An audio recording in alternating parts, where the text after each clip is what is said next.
Good evening and welcome to the Town of Lexington Planning Commission work session. This meeting allows the commissioners to discuss town-related matters in a less formal setting while there are no public hearings tonight. We encourage you to follow along, including the town's YouTube channel where this is streamed live. This is a work session. The work session will now commence with the first business item. I do want to make one other announcement. If you're planning on coming tomorrow morning, be here before 8 o'clock. If you're planning on speaking, and sign up on the sign-up sheets that will be located outside the door. They will be collected promptly at 8 o'clock. And after that, if you did not sign up, you will not be able to speak. All right? All right. So Jessica, first item. Good evening. New business items number 1 and 2 go hand in hand. The first item is for annexation of Lexington County Tax Map number 004300-07-162 and then 004300-07-13 or 031 and 004300-07-133, which is in the 1100 block of West Main Street. Satcher Properties owns approximately 29.31 acres of West Main Street and on West Main Street and Highway 378 and has petitioned to annex the property. A car dealership and commercial center is planned to be developed on the site. Properties in town near this one are zoned general commercial, office commercial, high density residential, and protected residential. West Main Street and Highway 378 are classified as arterial roads. The property is shown on the future land use map as a regional node area. This is described in the comprehensive land use plan as a node containing medium to high intensity commercial, retail, hospitality businesses, and offices. So for the project to be compliant, it should be zoned general commercial, and West Main Street and Highway 378 should be classified as arterial roads. As is stated in that write-up, there is a proposed car dealership and commercial center planned for the site. The applicants are here tonight to speak if you have any questions after I'll go through the staff report. 156 Highway 378 LLC is requesting sketch plan approval for a proposed automobile dealership and future commercial development located along West Main Street and Highway 378. The development is proposed as a phased commercial project. Phase 1 includes construction of an automobile dealership facility of approximately 48,000 square feet, including showrooms, service areas, and associated vehicle display and parking areas. The remainder of the property is shown conceptually as future commercial outparcels intended for retail or service-oriented uses. Those areas are illustrated as conceptual development blocks to maintain flexibility for future tenants and site configuration. The layout incorporates setbacks and buffering consistent with the town's zoning standards, including a preservation corridor and enhanced buffering adjacent to nearby residential areas. At the sketch plan stage, the plan is intended to establish the overall development concept and site organization. Detailed design elements such as final building locations, internal circulation, landscaping, architectural design, and utilities will be evaluated during subsequent site plan and engineering review processes by town staff. Access for Phase 1 is proposed from West Main Street and Highway 378. The development includes a right-in, right-out access serving the dealership with the potential for left-in movement subject to SCDOT spacing requirements. The plan also includes channelization such as a median or island to prevent last-minute lane shifts and improve traffic safety along the corridor. A traffic impact study is currently underway and will help determine the final access configuration and identify any necessary roadway improvements. Access points for Phase 2 will be reevaluated at the time future tenants are identified and detailed site plans are submitted for review. The proposed development is consistent with the goals and objective of the town's comprehensive plan, which designates the property as a regional node on the future land use map. And I know that Randy will be here shortly to speak to the transportation in this corridor. You said their traffic study is underway currently. Where is it in the process? I'll let the applicant speak, and then when Randy gets here too, he can add to that. We felt comfortable at a staff level bringing this to you all, despite it not being completed, considering Randy has other projects in the area under design and has just completed the LTIP 2.0, which he will give you a report on tomorrow. So he has a pretty good read of the traffic situation, because of all the studies he has had underway right now. So if you want, the applicant can come up and speak, or if you have any questions for staff.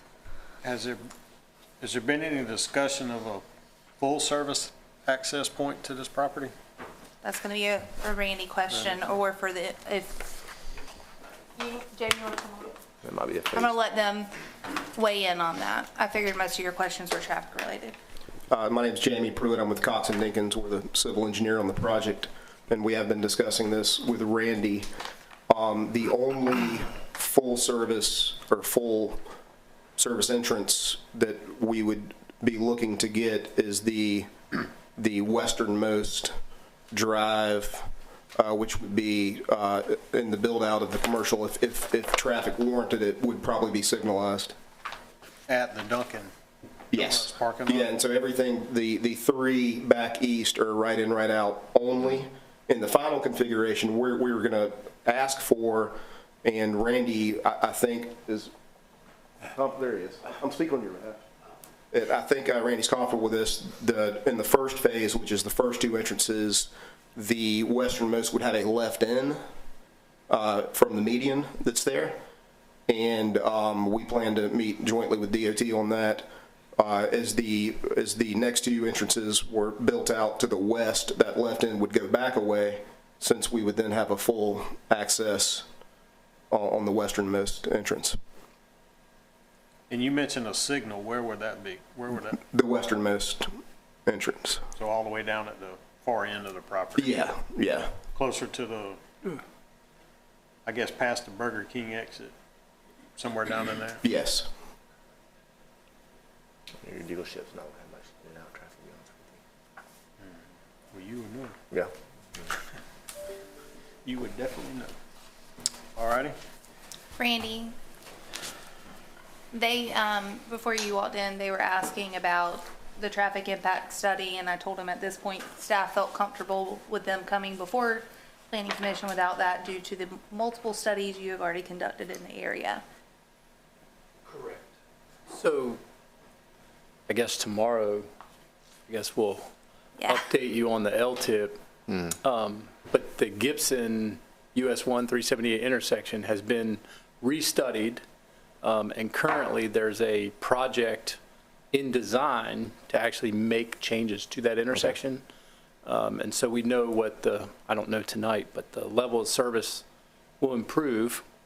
The first part of this project really wouldn't have that much of an impact. That'd be phase 2 and 3. So, yeah. And again, we don't know, they don't know what that will look like at this point. And so obviously there'll be that opportunity in the future. And so that's why we kind of like, hey, you need to provide some type of left access off of 378.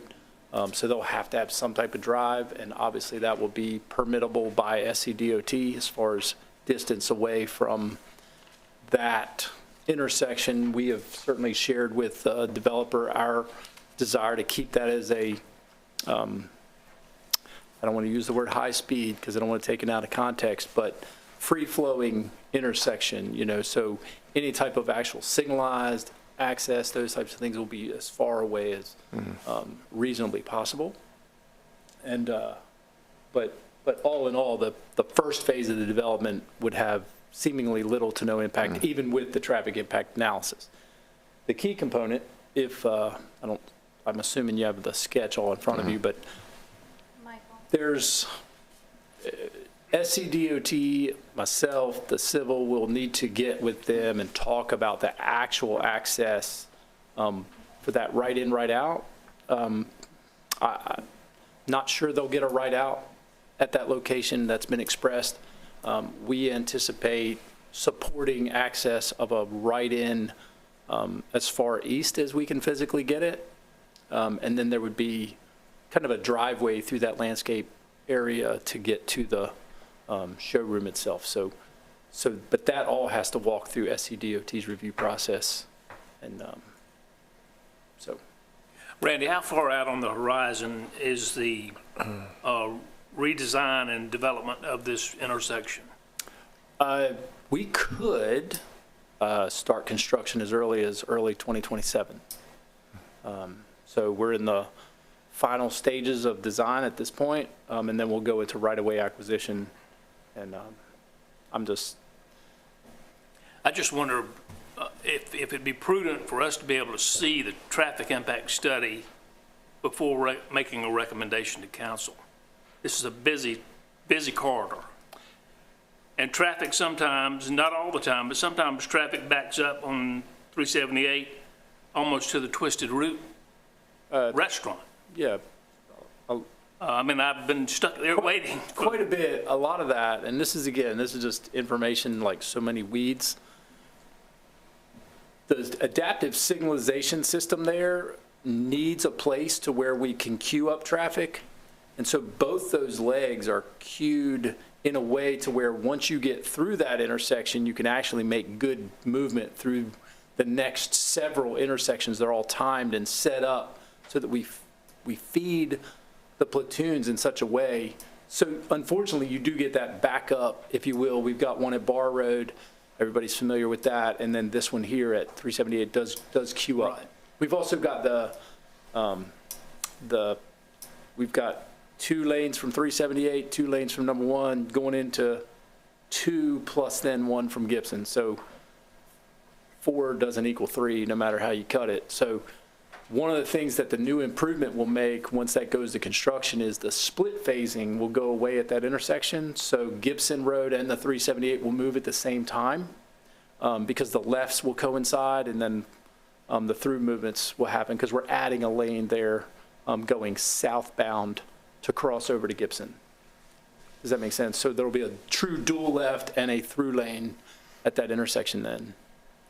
If we were making a recommendation to council and this is approved, what will be the timing of the construction of this project?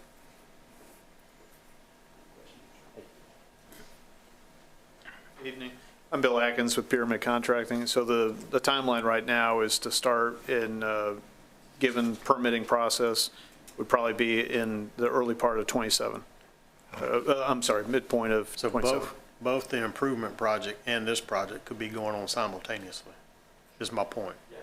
Yeah, I think something to note, just from a retail standpoint, car dealerships they're not heavy volume traffic in and out. I mean, you know, I don't want to speak how many they can sell a day, but generally speaking, it's not a heavy volume. Low quantity. Right. Right. Certainly it's It will be, phase 2 and phase 3 would be correct. where it would need to be The addressed. destination is the car dealership. The drive-by stuff is anticipated to be the commercial area, but that's not on the table at this point. Mm-hmm. So from our perspective, we don't really have any issues with it, provided, and they know that obviously they're going to have to meet all SCDOT requirements to get access. Yeah, well, literally across the street, you got another dealership that's, it's not impacting, yeah. Yeah. And there's improvements over there too with that impact fee project I was talking about. That's forthcoming. So like I said, we do anticipate starting construction first of the year, 6 months, 9 months, because it's basically auxiliary lane construction. So phase 1 at the dealership would have a right-in, right-out. That's what they're proposing. Okay. So if customers are exiting and they wish to go south or back east into town, what would they do? Go down and make a U-turn? No, so what we've told them at our meeting is they would have, and it's not shown on that sketch, I don't believe, but essentially some form of driveway would have to be constructed far enough down to where they can gain left-out access. Right. So we anticipate that that's what it would look like. A true phase 1 by itself would, frankly, a right-in would be built. The right-out is somewhat problematic or challenging, but almost all movements can be moved down far enough, several hundred feet away, and it would be just a simple across the grass 2-lane driveway to get down there, which is not uncommon in a big planned development like this. So there would be connectivity through all the Oh, yeah. Yes. yeah. Yeah, it's showing it. And it also connects back to Topsider. And that's the name of the street. Topsider's- Yeah. Yeah. So it's connected, it'll be connected through both sides along the back of the development. Yeah, maybe it gives extra So access. that could actually get So you access. come back here. Fuller? Right. Oh, okay, they will be? Okay, okay. So what he's referring to is Topsider Court, the dealership kind of had some discussion as to they would be using it for service, access, those types of things. Some of the movements would go out that direction. But I don't know customer-wise that was kind of on the table. Does anybody, I don't recall. Yeah, I think the plan is for that would be gated when they're closed. Oh, Just for securing the inventory, but during hours where customers would come and leave, it would be open. Yeah, similar to how JT's does theirs now. Yeah. Yes. yeah. And frankly, They have access road too, yeah. Yeah. Mhm, Yep. Yep. All right. Anybody else? Roscoe? Any questions? No, sir. All right. Anything else from you, Jessica? No, sir. All right, we'll move on to the next item. Thank y'all very much. Thank you, guys. See you in the morning. All right, so items 3 through 5 are all related. The first two items are rezoning of 201 Old Chapin Road and rezoning of 100 Snell Grove Road. If you look at your maps that were provided in your agenda packets,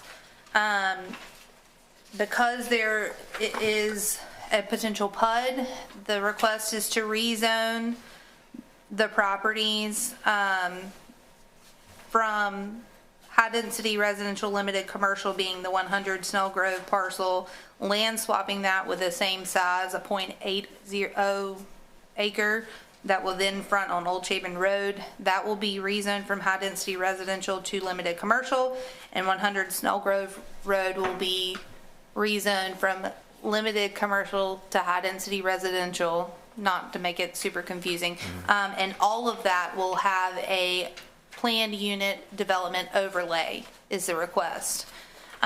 So with that covered, I'll go into the staff report regarding the proposed development.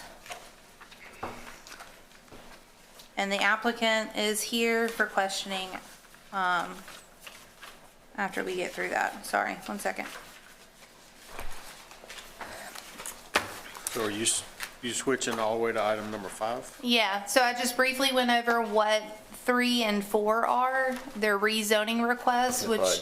for the PUD.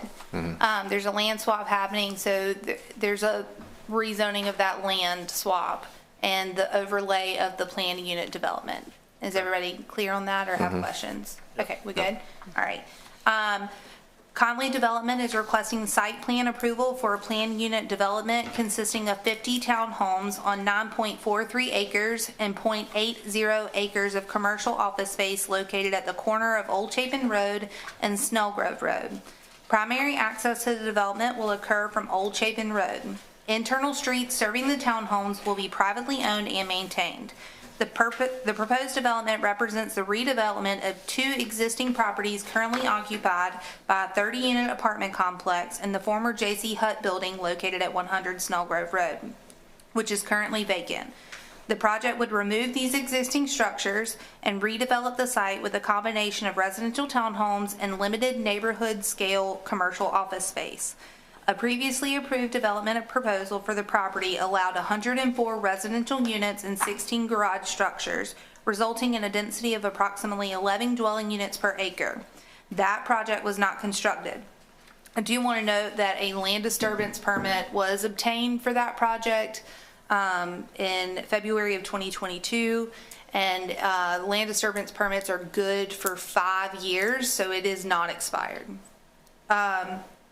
The current proposal, the current proposal reduces the overall density to approximately 5.3 dwelling units per acre. The proposed buffers and setbacks are consistent with those previously approved by the Board of Zoning Appeals for the earlier development. The project is requesting approval as a planned unit development due to the unique nature of the proposal and to allow modifications to traditional zoning requirements. The project differs from these requirements in the following ways. The redevelopment of underutilized property combined with an integration of limited neighborhood-scale commercial uses makes the project appropriate for consideration under the planned unit development model. Front and side buffers and setbacks are reduced from the traditional zoning requirements. However, the rear setback and buffer adjacent to the existing single-family neighborhood will maintain the required 100-foot buffer and 150-foot setback as required by the zoning ordinance. Parking standards are modified to provide adequate parking without garage structures for the townhomes. Front facade variation standards for townhomes will be achieved through architectural facade articulation rather than continuous roofline segmentation. The proposed planned unit development must meet the intent of the town's zoning ordinance for mixed-use developments. The ordinance outlines the following criteria for consideration. The project is reasonably located. The project has a zoning district that supports the development. The road classifications support the development. The proposed uses are compatible. The proposed setbacks and buffers are compatible with surrounding areas. The amount of parking is reasonable. The height ratio is reasonable. The project encourages pedestrian access to businesses, and delivery times can be restricted between 7 a.m. and 7 p.m. In your agenda was their PUD document for review, which went into more information to include mentioning some transportation improvements and the architectural standards that will be upheld for the development. As you all know, with PUD documents, they have to be reviewed by you all with a recommendation to town council and have approval from town council. If it is approved, just for everyone to know, if any changes were ever made to that PUD document, it would have to be brought back to you all and town council for approval. So, just to be clear. Is it a 3-reading process to council? It is a 2-reading process with a public hearing. Same as a rezoning request. We hadn't had many PUDs. We have not. It's been a minute. Jessica, assuming this is recommended to town council for approval with the PUD and 50 units, and that's approved by council, what happens to the permits for the 104-unit development? This would take that point. Once you have a PUD, that's supposed to, Yeah, usually once most it's restricted. rezoned and approved, they cannot do anything outside of what's Okay. approved of that document without coming back for you all Right. with a reasonable cause for a change to that document. If I'm not mistaken, that permit will be basically canceled. Yes. The PUD was superseded. The driveway shown looks like it's going to line up with the complex across the street. It's been redesigned to line up with across the street, Correct. which would drastically help traffic from those two different directions. It'll eliminate any conflict. Right. But it's not shown in this package, I don't think. No, it's not. I know we've talked to the developer, and the original plan actually required a left turn lane into the site, and this plan will also require that left turn lane. And because of the relocation of the commercial, so this commercial will access off of the single drive. And so all access will happen at that single point. Basically, Old Chapin Road from this development all the way to Rush's will become a 3-lane road. It'll carry all the way out. So between this one and then Sandpiper, they'll marry together and create a complete 3-lane section. How far will it go down? Just from this driveway back, it'll just taper down. Okay. We did talk about leaving enough length, I think, just to have a left turn in to that opposing. I think there's an apartment across the street. So I think we talked about that when we did the original yes. When- apartments, I yeah. know we talked about Correct. doing 3 lanes down there. Yeah. When the 104 was Yeah. approved, these were the traffic mitigation. The original plan actually created somewhat of a gap between the two developments, Sandpiper and I don't remember the name of the old one, but this one, because they're incorporating that commercial track that was on the corner of Snell Grove inside of this PUD area, it picks all that up. So all that will, they will now abut and be complete. through that area. When a reduction, almost half the density will reduce the traffic. Correct. Yeah. So, Yeah. so they certainly are fulfilling any, traffic mitigation effort. Yeah. So, The developer is also here if you have any questions or would like to hear from him. Yeah, There's more green space. Kevin? These are two-story units? Yes, that's accurate. No garages with surface parking? Correct. It looks like there's adequate parking for the number of units proposed. Yes, there's adequate parking according to the town standards Okay. for both the commercial and the residential units. And along the western boundary, where the detention pond is shown, it looks like you're keeping 150 foot of that natural area? Well, it's a 150 foot, and I get this backwards sometimes, but 150 foot buffer and 150. 100 foot buffer and 100 foot Yes. setback. There you go. Now, inside of that, we do have, there's going to be excess, and this is the same thing on the previously proposed or approved application. They had wasted excess dirt and a berm along that property line. And then, of course, the property right now doesn't have the stormwater retention basin, so we would be required to add one to bring it up to standards on water quality and water runoff. But before, the previous plan only had about 15 foot of wooded area between the residential and this, and we believe that we can keep about 40 feet instead of 15 feet. So that's part of the reduction in the density. We could pick up additional wooded area, undisturbed.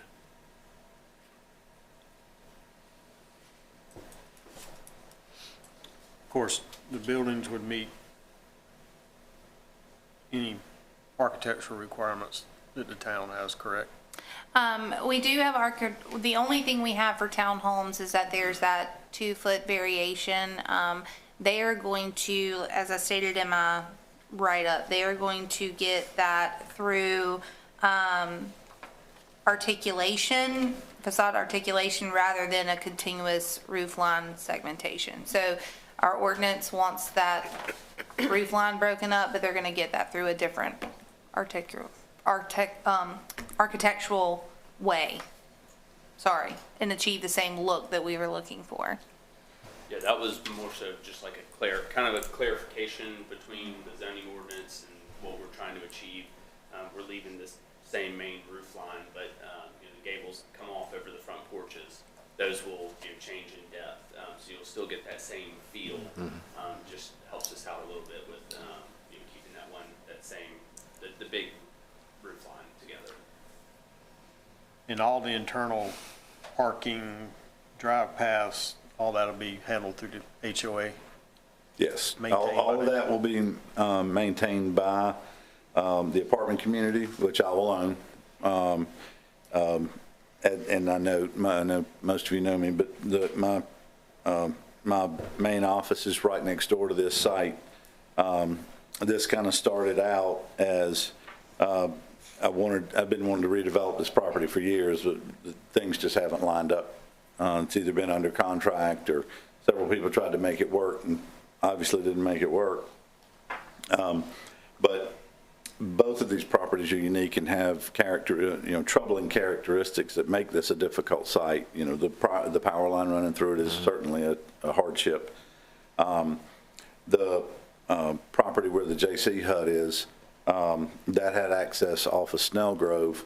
So to change the use of that, for that property to be able to be redeveloped for much, would have required road improvements, a lot of changes.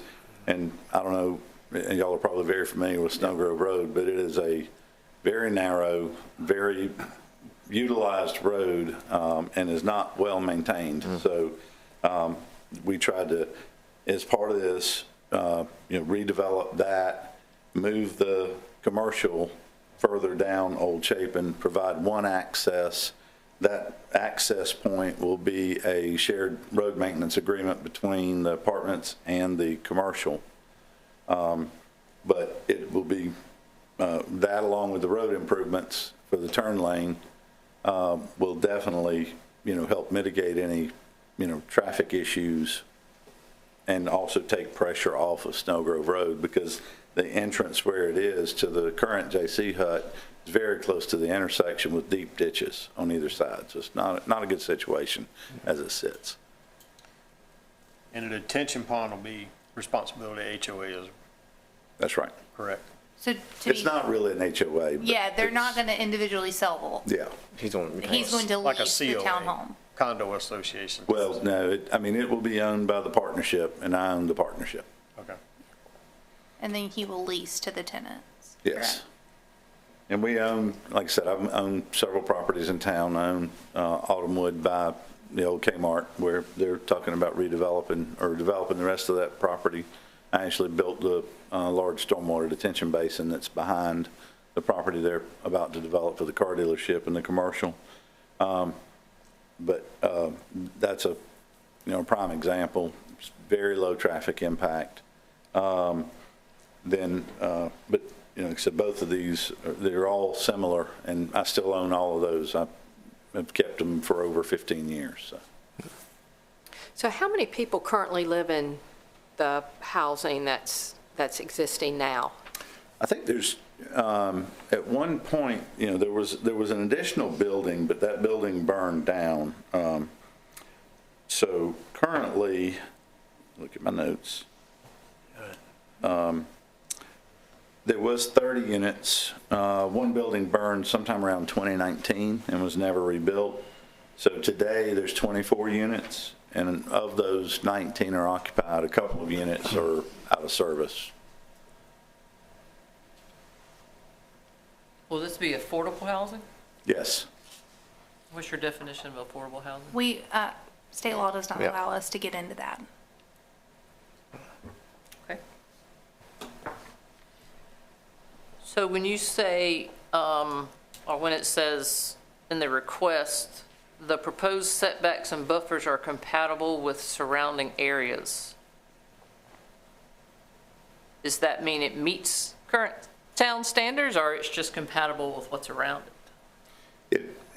On the portion that abuts the single family, we're meeting the current requirements, with or without the PUD. The only setback reductions would be on the sides where the commercial properties are, one of which I own. The other commercial properties to the north, I guess that is? Yeah, Deepwood Estates. Yep. And then, of course, across Old Chapin Road. So it doesn't meet town standards? You're asking for a variance? On those three commercial sites. He would not need a variance because of the PUD. It would have its own ordinance under the planned unit development overlay. So that's part of what you're reviewing and making a recommendation on to council. But it's important to note that this property had already received a variance through the Board of Zoning Appeals for the same setbacks that he is listed in this document. So right, so in essence, they could do 104 units with the variance already in place because it's already on file. Correct. Yeah. And it would be these same setbacks and buffers that is proposed in the PUD. So basically, it's already been approved. Really? So the commercial component, I'm assuming would be like general office type commercial? It would be the recommended zoning or what they are requesting, depending on what you recommend to town council, they are requesting limited commercial zoning. So it would be neighborhood style. Kind of what's across the street now. Correct. That is the zoning across the street, limited commercial. Along those same lines, is if the two buildings are leased to, we don't know who that would be at this point commercially, but if they required more parking than what is provided on this plan, could you create more parking underneath the power line across the entrance for the commercial? We could possibly work that out, but I don't think that, currently, the J.C. Hut is owned by Rutu Bonsall. is here tonight also. Right. And the plan is to basically do a property swap. We're going to purchase that and put some of the townhomes on that parcel so that they'd be residential and would not need access. They could access through our site. We will be building a new commercial building to meet architectural standards of the town on that first site. And, there's reserve space for a second building if so needed. But he will basically own the confines of that commercial site. So if he decides he wants to change use, instead of doing a second building, then he has room to do more parking to change that use of one building. There's a little flexibility. Or the tenant, the person looking to lease as commercial property, they have to conform, they have to know what their parking situation is based on their It says on limited the commercial. plan here, commercial plot, 3,000 square foot building, 10 spaces minimum. So if you do 3,000 buildings, that's 20 spaces. I'm assuming that's 20 spaces shown on this drawing. That's Yeah, I right. believe plus the town's ADA. requirement is one space per every 300 square feet. For office use, yes. So the parking requirement will be met. It will Right. meet the town's ordinance. Or, the tenant who looks to lease it's going to have to be the business that's going to fit the parking.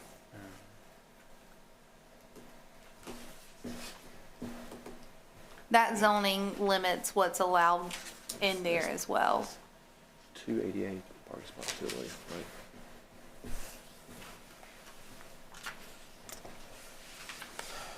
That's about all I got.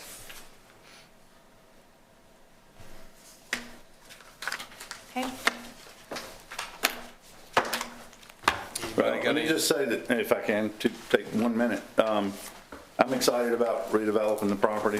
I think that this plan is solid. It completely raises the buildings that are there. The commercial building, the J.C. Hut's been there for a long time. All these buildings are in disrepair. They're not, very attractive for our town. We're doing, $700,000 worth of road improvements to mitigate, way more than mitigate any traffic impact we would have. And like I said, I've been trying to get, redevelop this property for years. And I will own it. It's next door to my building, my office, where I spend more time than I do at home. So I promise you, I want it to, be an improvement for the town as well as, all the neighbors.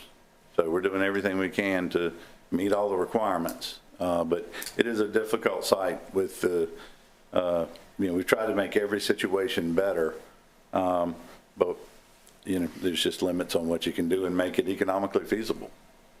What's your construction timeline of getting started should everything work out in your favor?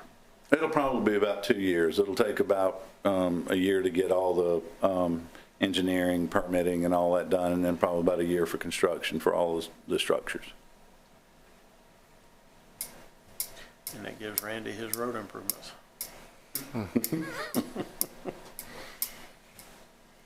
That's all I got. Unless anybody else has got anything? Thanks, sir. All right. Thank you. Anybody else got anything?